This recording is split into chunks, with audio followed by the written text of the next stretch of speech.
स्कूलखबर.com के सीधा सवाल में आपका स्वागत है और सीधा सवाल में हम हर बार शिक्षा के अलग अलग मुद्दों पर बात करते हैं। आज हम बात करने जा रहे हैं राइट पेरेंटिंग पर। राइट पेरेंटिंग यानी सही परवरिश कैसे करें अपने बच्चों की, क्योंकि बच्चों की लेकर आज बहुत शिकायतें माँ बाप को भी है, स्कूलों को भी है और बच्चों को भी माँ बाप से है। तो क्या ऐसे में माँ बाप की कुछ जिम्मेदारियाँ तय होने लगी हैं, क्योंकि स्कूल भी अब माँ बाप से बहुत सारी अपेक्षाएं रखने लगा है। माँ बाप को भी बहुत सारी अपेक्षाएं, क्योंकि उनका भविष्य है वो बच्चा, तो उसको लेकर भी माँ बाप की अपनी कुछ ख्वाहिशें हैं और कुछ उनकी भविष्य की योजनाएं हैं और उसको लेकर क्या करना चाहिए ये हर माँ बाप इसको लेकर परेशान है। तो क्या होना चाहिए राइट पेरेंटिंग, क्या होना चाहिए सही तरीका, यदि आपके बच्चे में कुछ समस्या भी आ रही है, कुछ परेशानियाँ आ रही हैं, तो क्या होगा उसका समाधान। सीधा सवाल के आज के एपिसोड में हम इसी पर बात करेंगे। सीधा सवाल में आज इस टॉपिक पर बात करने के लिए हमारे साथ हैं विशेष मेहमान मिसेज आशा भाटिया जी, जो सीनियर एजुकेशनिस्ट और लगभग 27 सालों से शिक्षा में काम कर रहे हैं। पेरेंट्स टीम के ऊपर बहुत सारे लगातार आर्टिकल लिखती हैं और बहुत सारे काम पेरेंटिंग पर काम कर रहे हैं। तो मुझे लगता है कि आज इस शो में बहुत अच्छा कुछ हम निकाल पाएंगे मैडम से बात करके। मैम बहुत बहुत स्वागत है इस शो में। नमस्ते आशीष जी। और तो चूँकि सीधा सवाल में मैम हमारा एक फॉर्मेट है कि हम सीधे सीधे मुद्दे की बात करते हैं, तो मेरा सीधा सवाल आपसे यही है कि राइट पेरेंटिंग जो हम जब शब्द की बात करते हैं कि ये परवरिश, ऐसा सही परवरिश, तो इसकी भी कुछ परिभाषा है कि ये एक तरीका है, यही सही परवरिश का होना चाहिए। जी जी, आपने ये बहुत ही इम्पोर्टेंट क्वेश्चन रेज किया है, because I think her parent के मन में भी ये दुविधा रहती है। बिकॉज बाय एंड लार्ज अगर हम देखें तो पेरेंट्स के मन की भावना तो बहुत अच्छी होती है, बच्चे को लेकर बहुत सारी एक्सपेक्टेशंस भी होती हैं, बट कहीं ये बहुत टेकन फॉर ग्रांटेड हो जाता है कि पेरेंटिंग तो सहज तरीके से हो ही जाएगी। हालांकि वो सहज तरीके से हो भी सकती है अगर हम एक रोल मॉडलिंग करें। तो अगर मैं बहुत छोटे में पेरेंटिंग को समझाऊं, यानी कि परवरिश को समझाऊं, तो अभिभावक के लिए बहुत ज़रूरी है कि वो एक रोल मॉडल हो। अब चिंता की बात ये होती है कि रोल मॉडल मतलब क्या, कि वो कैसा होना चाहिए, वो भी एक बहुत बड़ी दुविधा है। तो अगर फिलॉसॉफिकल एंगल से देखें तो पेरेंटिंग की एक बहुत छोटी सी डेफिनेशन होगी, फ्रॉम सेल्फ टू सेल्फलेस। जब तक हम पेरेंट्स नहीं होते हैं, अगर हम किसी के बेटे हैं, किसी के सिर्फ पति या पत्नी हैं, तो हम थोड़े से कहीं ना कहीं सेल्फिश या सेल्फ को लेके कॉन्शियस होते हैं कि मैं कैसा हूँ, मुझे कैसा चीज़ें चाहिए, हमारा सेल्फ सेंटर्ड रिक्वायरमेंट्स होती हैं। बट जिस दिन हमने ये डिसीज़न ले लिया कि हम अब पेरेंट्स बनने के लिए तैयार हैं, मानसिक तौर पर, शारीरिक तौर पर, इकोनॉमिक तौर पर, फाइनेंशियली भी, एक तो तब हमें ये विचार करना चाहिए। तो ये तैयारी है, फ्रॉम सेल्फ टू सेल्फलेस। अगर हम उसके लिए तैयार हैं, हम कुछ त्याग करने को तैयार हैं अपनी आदतों के, अपने रूटीन्स के, अपने कामों के, तो हम उस तरफ बढ़ें। हालांकि ये बहुत आगे की बात है। अगर हम पेरेंट बन चुके हैं तब का भी देखें तो भी ये जर्नी सेल्फ टू सेल्फलेस ही है, अगर फिलॉसफी के एंगल से बोलें। थोड़ा और आगे चलते हैं, अगर हम इसको प्रैक्टिकली देखें तो P for practical and P for parenting ends to P for planning, after that P for preparation and after that P for practice. We have to plan our way from here on, how will work, how much time I'll give, how much time mother will give, if we are in a joint family, how much help we'll take from the others. If we are in a nuclear family by any chance, because of job or because of any circumstances, then how can one parent plan and the other parent can work? So this is a planning. ऐसा नहीं होता कि बिना planning के कुछ करें। आप ये बात सोचिए कि हम घर में कुछ बनाना चाहते हैं खाने के लिए, तब भी हम प्लान करते हैं कि अगर हमें लड्डू बनाना है तो हमारे पास बेसन है कि नहीं, घी है कि नहीं। इतनी प्लानिंग अगर हम खाने की चीज़ के लिए करते हैं, तो क्यों ना बच्चे की परवरिश के लिए प्लानिंग की जाए बैठ के। हमारे भारत में बहुत कल्चर ये अभी आना चाहिए, जो कि बहुत ज़रूरी है कि we should plan the baby. ये एक ऐसा विषय हो गया कि अगर इसकी तैयारी अगर वो करने लग जाएगा तो फिर शायद उसको लगता है कि बहुत बड़ा कुछ काम हो रहा है। नहीं, एक पूरा टाइम गुजर जाएगा। बच्चा, माँ बाप, एक अगर मैं पेरेंटिंग के इस एस्पेक्ट पर बात करूँ तो शादी हुई और अभी नई नई जॉब भी लगी हुई है, उस समय अब कोई बड़ा घर नहीं ले पाएंगे और ये नहीं कर पाएंगे, तो बच्चा तो बहुत लेट पैदा होगा फिर उस समय। नहीं, मैं यहाँ पे आपका एक इसमें इंटरफेयर करना चाहूँगी कि it is not about facilities, I am talking about आदतें। जब तक हमारे पास बच्चा नहीं है तब तक हम हो सकता है लेट नाइट तक भी कुछ बाहर जा रहे हों, लेकिन बच्चा होने पे कुछ त्याग ज़रूरी हैं। और वो त्याग इसमें नहीं है कि हम अपना सेक्रीफाइस कुछ फैसिलिटीज़ के साथ कर रहे हैं या बाहर जाना नहीं चाह रहे हैं आदतों का, लेकिन कुछ सुधार हमारे सोच में, बिकॉज एक्शंस हम जो करते हैं वो हमारे थॉट से आती हैं जी। जस्ट लाइक दैट सहज तरीके से हमने सोच लिया कि जैसे एक पेड़ बड़ा हो रहा है, एक एनिमल बड़ा हो रहा है, वैसा हम बड़ा कर लें। तो see if I talk about human beings, they are the most intelligent species. तो अगर हमारे पास एक भाषा ही है जो अलग है दूसरे जानवरों से, अगर आप दूसरे लिविंग बींग्स को देखें तो वो अपने आप सहज तरीके से बड़े हो रहे हैं। पानी मिल गया तो और बड़ा हो गया, नहीं तो सालों साल चल रहा है जैसे चल रहा है। पर human beings are the only one who have developed language and who have emotion. नहीं, लेकिन मैं इसको थोड़ा और आसान तरीके से बोलना चाहता हूँ कि जैसे सपोज करिए कि उसको एक बेसिक चीज़ें हैं जो उसको न्यूट्रिशंस वैल्यू मिल जाए बच्चे को, क्योंकि उसको ग्रो होना है, राइट न्यूट्रिशंस मिल जाए, राइट मेंटल न्यूट्रिशंस मिल जाए ताकि उसका मेंटल लेवल सही हो। कुछ ऐसा ही आप बोल रहे हैं? जी जी जी बिल्कुल। मेरा ये मानना है कि एक बेसिक चीज़ तो बच्चे को मिल ही जाती है जी। लेकिन कॉन्शियसली अगर हम चाहते हैं कि वो इस लेवल पे जाए तो हमें उसकी प्लानिंग वैसी करनी पड़ेगी। Means again I will repeat, to plan things what we want, to prepare things regarding that want or vision, and then practicing that. मैं आपको एक एग्जांपल ही दूंगी इसका कि अगर हम चाहते हैं कि बच्चा हमारा, जैसे पेरेंट्स कई बार सोचते हैं कि मेरा बच्चा एस्ट्रोनॉट बने जी, और वो बिल्कुल बनेगा भी। मुझे लगता है कि एक उम्मीद करना is not wrong. Having high ambition is really important when we have children, but then we can plan things कि हम इन्वायरमेंट क्यों नहीं क्रिएट करें वैसा। इसको मैं इस एनालॉजी से रिलेट करूँगी कि अगर हम एक पौधे को बड़ा करते हैं तो वो पौधा किस फल को देने वाला है उस अकॉर्डिंग चीज़ें होती हैं। किसी पौधे की नीड ज़्यादा पानी की होती है, किसी पौधे की नीड ज़्यादा धूप की होती है, किसी पौधे की नीड पानी और उसके अलावा कुछ एक खास पोषक तत्व की होगी। तो एक माली को और एक किसान को पता है कि इसके लिए क्या देना है जी। उसी तरीके से बच्चे के लिए हमको करना है। हम उसको एक जैसा नहीं कर सकते। हमारी प्लानिंग ऐसी होगी कि हम किस तरह की लैंग्वेज से उसको एक्सपोज करेंगे। जैसे हम एक राइट पेरेंटिंग पर बात कर रहे हैं, तो यही सही परवरिश अगर हम बच्चा हुआ है तो हमारे पास क्या ऐसे पॉइंट्स होने चाहिए कि हाँ भाई यही एक राइट पेरेंटिंग का वे है? बिल्कुल, बच्चा नेचुरली ग्रो करता है क्योंकि वो एक ब्लैंक पैदा होता है जी। 1 वॉक 2 टॉक बोलते हैं कि बच्चा 1 ईयर पे वॉक करता है, 2 ईयर्स पे लगभग बोलने लगता है। नेचुरली वो बच्चा वही बात बोलेगा जो घर में उसने सुनी है। तो हमें ज़रूरी ये नहीं है कि बच्चे के बोलने पे काम करें, हमें उन्हें सुनाना वो चीज़ें हैं जो हम चाहते हैं बच्चा बोले। जनरली बच्चा अगर एक वर्ड बोलना सीख गया है और हम चाहते हैं कि हमें ये वर्ड सिखाने हैं कि वो बच्चा ऐसा बोले, तो हमें कॉन्शियसली वो वर्ड नहीं सिखाने और ना ही कॉन्शियसली उससे वो वर्ड छीनना है जो उसने गलत बोलना सीख लिया है। बजाय इसके हम उसको फ्लड कर लें नई चीज़ों से, क्योंकि बच्चा इज़ अ सहज लर्नर। बच्चा विल लर्न एवरीथिंग नेचुरली। हमने जितना बढ़ाते जाएंगे वो उसको अडॉप्ट करता जाएगा। बिकॉज हम और आपकी एज में आके तो फिर भी ब्रेन सेल्स की ग्रोथ बंद हो जाती है, but a child has a tremendous power to learn things in first 8 years. तो फर्स्ट 8 ईयर्स में हम इन्वायरमेंट बहुत अच्छा दें। सदगुरु ने एक लाइन बोली थी, मुझे बड़ा अच्छा इम्पैक्ट करती इस विषय पे, जो उनका कहना है कि children grow by observation and involvement, not bye teaching and philosophy. यानी कि अगर हम उनको एक ऐसा सहज वातावरण दे दें एक और उसमें इंगेज रहें, इन्वॉल्वमेंट रहें, तो बच्चे ज़्यादा सीखेंगे कि बजाय हम उनको केवल बताते रहें और उनको बहुत सारी आइडियोलॉजिकल बातें बताएं कि हाँ बच्चा मैं ऐसा था और आपके पिताजी ऐसे थे और ये ऐसा करते थे या मैं ऐसा करता था। ये बताने के बजाय उस तरीके का ऑब्जर्वेशन का इन्वॉल्वमेंट के लिए हम एक एनवायरनमेंट दे दें, ऐसा एनवायरनमेंट घर पे दें, हैप्पीली एनवायरनमेंट, कि हाँ उसको लगे कि हाँ यही एनवायरनमेंट है जो मैं चाहता हूँ। बिल्कुल बिल्कुल, ये बहुत अच्छी बात है कि जो हम भी अभी बात कर रहे थे कि when we create an environment we create not only listening in that, we create things for watching also. तो मेरा हमेशा मानना है कि हम पांचों सेंस ऑर्गन्स को मैक्सिमम यूटिलाइज करने के लिए इन्वायरमेंट क्रिएट करें कि जो बच्चा देखे वो भी बहुत प्योर हो और सुने वो भी बहुत प्योर हो। तो प्योर हम तो डिसाइड नहीं कर सकते कि प्योरिटी क्या होगी, क्योंकि जब बच्चा बाहर निकलेगा तो हर तरह की चीज़ों से उसका सामना होगा। लेकिन अब समस्या तो वहाँ ज़्यादा है जहाँ बच्चा ऑलरेडी अब आके और बहुत सारी चीज़ें हरकतें करने लगा है, बच्चा जिद करने लगा है, बच्चा मोबाइल में एडिक्शन हो गया है। तो अब उनके लिए समस्या क्या है कि जैसे बच्चा जिद करता है, बहुत जिद करता है एक समस्या को लेते एक सवाल पे, तो उसके लिए क्या करना है? मेरा ये मानना है कि अमूमन मैंने देखा है कि पेरेंट्स बहुत जल्दी घबरा जाते हैं कि अगर ज़िद होगी तो हमें बस फर्म होने की ज़रूरत है।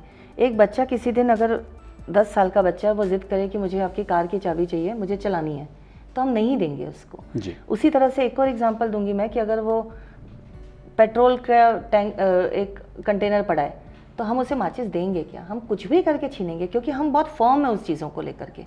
तो we are very clear as a parent, they are clear कि हमको उनको क्या नहीं देना है। बट कुछ चीज़ों में हमें ही चलता है, मोबाइल देना चलता है पेरेंट्स को क्योंकि वो टेम्पररीली इंगेज हो रहा है बच्चा उसके लिए।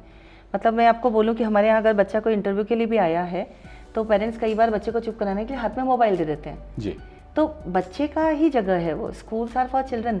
वो आवाज़ भी करेंगे तो कोई प्रॉब्लम नहीं है, हमें उसे ये सिखाना ज़रूरी है कि आवाज़ कितनी वॉइस मीटर पे हो, 1 हो, 2 हो कि 10 हो, वो लेवल हम सिखा सकते हैं बाय कीपिंग अवर सेल्फ काम। ज़रूरत सिर्फ धैर्य की है, तो धैर्य के साथ हम उनको वो चीज़ें ना दें और बहुत फर्म रहें अपनी चीज़ों पे। पेरेंट्स को, बच्चों को बहुत स्मार्टली समझ में आता है कि पेरेंट को क्या नहीं चलता और क्या चलता है। छोटा सा एग्जांपल दूंगी कि अगर बच्चे ने ज़िद की है कि मुझे एक इलेक्ट्रिक कार चाहिए छोटी बच्चों की, जिसकी कीमत है शायद 10,000 रुपये। वो मॉल में गया, उसने देखा कि बहुत भीड़ है और वो ज़मीन पे बिल्कुल लेट गया कि अब तो मैं जाऊँगा ही नहीं। हाँ। ये बहुत एम्बेरेसिंग मोमेंट होता है एक पेरेंट के लिए। लेकिन आप मुझे एक बात बताएं, आप मॉल में गए होंगे पिछली बार, तो आपको कितने लोग याद हैं? हार्डली कोई। कौन मिला था? Because they are strangers. हम सिर्फ उन स्ट्रेंजर्स के सामने ऑकवर्ड ना फील करें, इसलिए हम बच्चे की बात टेम्परेरीली मान लेते हैं। इस केस में अगर हम थोड़े से फर्म हो जाएं कि ये तो नहीं मिलेगी आपको, बच्चा फिर से नेगोशिएट करने लगता है जी। और ज़ोर से रोता है और अनकंफर्टेबल करता है। वो माँ की साड़ी भी खींचने लगेगा, वो पेरेंट को लात भी मार देगा थोड़ी सी, ताकि वो और ऑकवर्ड हो। Because children are smart to sense the embarrassment on the parents face because of the strangers surrounding and looking towards them कि what kind of parents they are. हमें क्यों वैलिडेशन चाहिए किसी से कि हम किस तरह के पेरेंट हैं? हर पेरेंट अपने बच्चे के लिए एक बहुत जेन्युइन एफर्ट करता है। वो एम्बरेसमेंट से बचने के लिए पेरेंट उसकी वो बात मान लेते हैं। बच्चे को एक लर्निंग होती है कि इस लेवल तक करने में पेरेंट का पेशेंस ख़त्म होता है। अगर पेरेंट्स धैर्य रखें और उन अननोन लोगों की डिस्कम्फर्ट को छोड़ते हुए बच्चे को साफ मना कर दें कि ये नहीं मिलेगा। एक और मदर की बात करें तो वो क्या करती है, अच्छा बेटा एक काम करना, ये कार नहीं लेते हम 10,000 की, चल मैं तुझे 2,000 का एक टॉय दिला देती हूँ। तीसरी एक मदर होगी, वो बोली कि टॉय मत दिलाती हूँ, मैं तुम्हें ये आइसक्रीम खिला दूँ।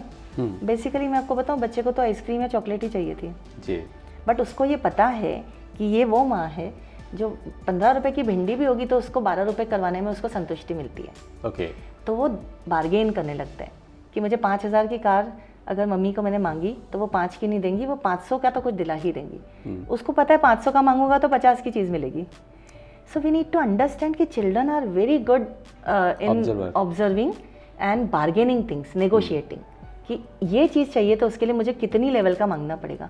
सो हमें एक ऐसा एग्जाम्पल सेट करना है जहाँ we need to be firm. और अगर हम ऐसी गलतियाँ कर चुके हैं तो हम उस दिन, एक दिन जिस दिन हमने डिसाइड किया कि अब नहीं होगा, उस दिन हम फर्म हो जाएं कि ये चीज़ नहीं मिलेगी। अच्छा, एक बात और हो रहा है कि हम लगातार देख रहे हैं, बच्चों की बात करें, थोड़ा सा बड़े बच्चे, तो बच्चे जो है वो अपने दिखने पर बहुत काम करते हैं। बिल्कुल। जैसा हमारा चर्चा हुआ कि अच्छी हमारी ड्रेस सेंस कैसी है।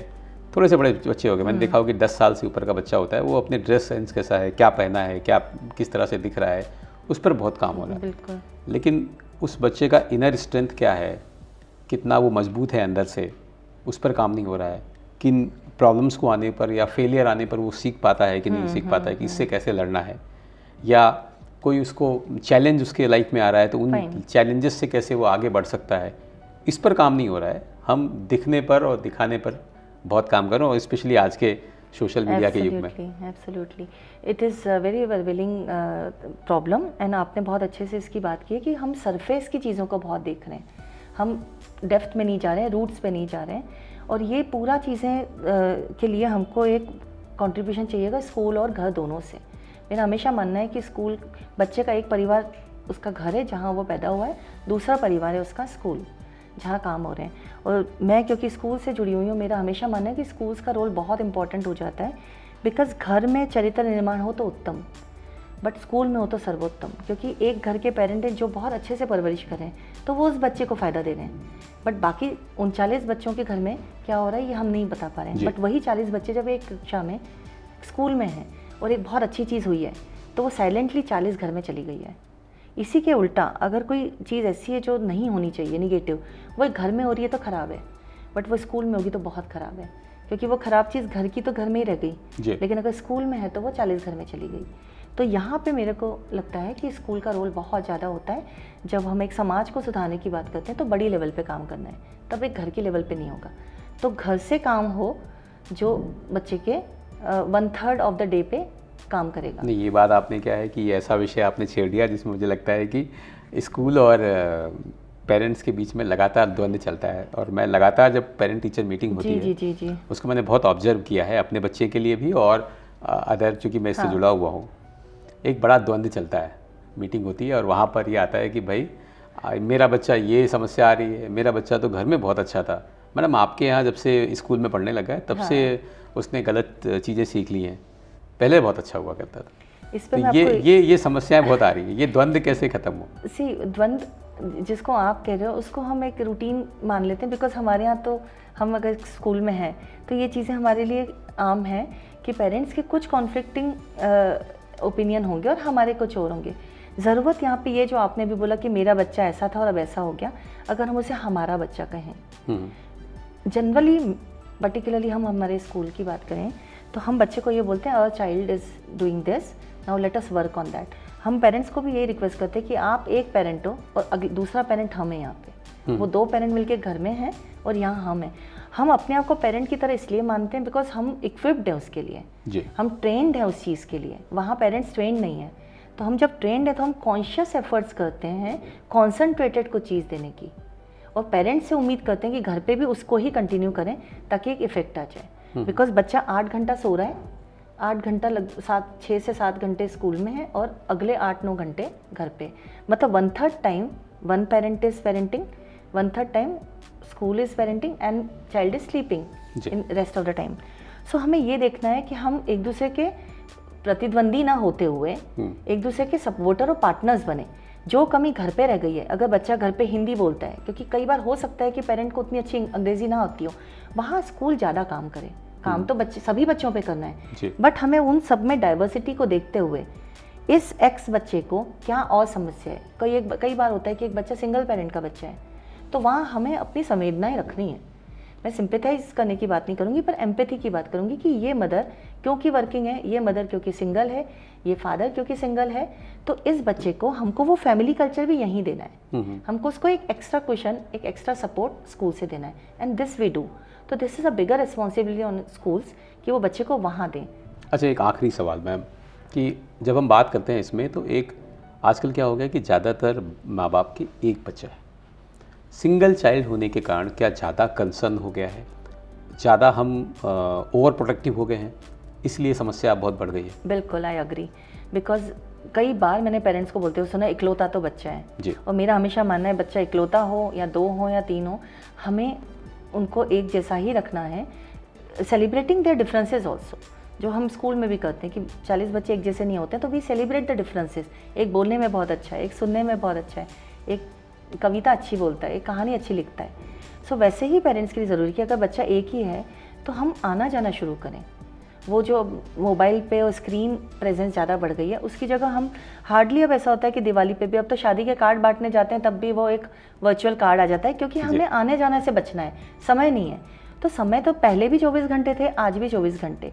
हम उस समय को कहाँ व्यतीत कर रहे हैं और क्यों नहीं उसमें इन्वेस्ट कर रहे हैं। तो बोलते हैं ना, वेस्ट टू इन्वेस्ट, इस पे विचार कोई नहीं करना चाह रहा है कि हमारा वो कहाँ जा रहा है। तो उसके लिए बहुत ज़रूरी है कि एक पेज पर 10 दिन, 1 महीना, 2 महीना लिखा जाए कि हमने क्या क्या कब कब किया। उससे ये समझ आ जाता है कि बोलते हैं ना, बैंक बैलेंस चेक करते हैं, वैसे हम अपना टाइम बैलेंस को चेक करें और हमारे इमोशनल बैंक में हमारे पास कुछ क्रेडिट पॉइंट्स हो कि हमने आज किसी के लिए कुछ किया, हमारे पास क्रेडिट पॉइंट्स हैं कि हम उससे उतना इमोशनल सपोर्ट ले सकें किसी भी व्यक्ति से। तो हम अपने ईगो में ही हैं, मैं किसी से हेल्प कैसे मांगूं। आज मेरे बच्चे को एक प्रॉब्लम है तो मैं पड़ोसी के पास जाके बात नहीं कर रही हूँ। पहले तो पड़ोसी भी पूरी कॉलोनी, पूरा परिवार होता था, किसी की समस्या मतलब सबकी समस्या होती थी। अब मेरी समस्या तो मैं खुद को बताने में शर्मा रही हूँ। क्यों हो रहा है ऐसा? पेरेंट छुपा रहा है कि मेरे बच्चे ने ये कर दिया, अपनी बहन से, अपने भाई से चर्चा नहीं करते हैं, क्योंकि एक कहीं ना कहीं एक तरह की डर लगता है कि कहीं ऐसा नहीं हो कि लोग बोले कि अरे आपका बच्चा ऐसा हो गया, मतलब एक क्वेश्चन हम पे आ जाएगा। तो क्वेश्चन आता है तो भी आने देना चाहिए कि हमसे एक गलती हो गई या हम ध्यान नहीं दे पाए या ऐसा हो गया है, ऐसा, क्योंकि हम और आप सब समान हैं, हमारी समस्या है, आपके साथ कोई और समस्या चल रही है, तो क्यों ना हम खुल के बात करें। तो ज़रूरत है उस तरह के गेट टुगेदर्स होने की, क्वालिटी टाइम बिताने की, जहाँ पे हम अपनी बात कहने में हिचके नहीं और समस्या का समाधान 10 लोग निकाल। यानी कि ऐसे केस में आपका कहना है कि अगर सिंगल चाइल्ड है आपके पास, तो आपको ज़्यादा थोड़ा सा सोशल होने की ज़रूरत थोड़ा ज़्यादा है, ताकि बच्चे को एक ऐसा एनवायरनमेंट मिले जहाँ बच्चा और लोगों से मिल सके, लोगों से घुले मिले और फैमिली के साथ ज़्यादा से ज़्यादा टाइम स्पेंड करें। बिल्कुल, क्योंकि हम एक अकेला पेरेंट रोल मॉडल नहीं बन सकता, तो हमें रोल मॉडल्स भी उधार लेने हैं। जी, वी हैव टू बोरो। मेरे में पेशेंस है तो बच्चा पेशेंस सीख रहा है, पर कोई और है जो बहुत इफेक्टिव बोलता है, तो मेरा बच्चा वहाँ जाएगा तो वो सीखेगा। तो हमें वही बात कर रही हूँ मैं कि हमें वो सबकॉन्शियसली प्लान करनी है चीज़ें कि मेरा बच्चा बाकी चीज़ें कहाँ से सीखेगा।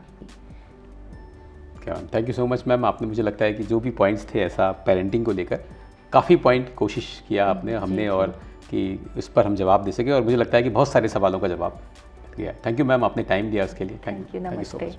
सीधा सवाल में आज हमने बात किया राइट पेरेंटिंग यानी सही परवरिश की।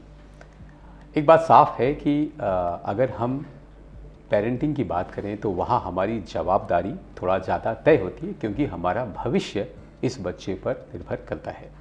तो जब हमारा भविष्य निर्भर कर रहा है तो हमें उसको बहुत सही से सोचने की ज़रूरत है, बजाय आरोप लगाने के लिए, खुद पर भी और दूसरों पर भी। मुझे लगता है, और जब स्कूल की बात आती है, जैसा मैम ने बोला कि अगर हम 24 घंटे को डिवाइड करें 3 भाग में मेजरली, जिसमें 8 घंटा उसका सोना और 8 घंटा स्कूल में और 8 घंटा घर पर, इसको अगर हम देखें तो 8 घंटा स्कूल का भी उतना ही इम्पॉर्टेंट है जितना 8 घंटा घर का। और चूँकि स्कूल में वो ज़्यादा ट्रेंड है, जैसा मैम ने बोला, तो उनको ज़्यादा अच्छे से मालूम है कि इस बच्चे की परवरिश हम कितने अच्छे से कर सकते हैं। और लेकिन ये तभी होगा जब हम उस बच्चे को बेहतर तरीके से जानेंगे, उसके परिवार के बारे में भी बेहतर तरीके से जानेंगे।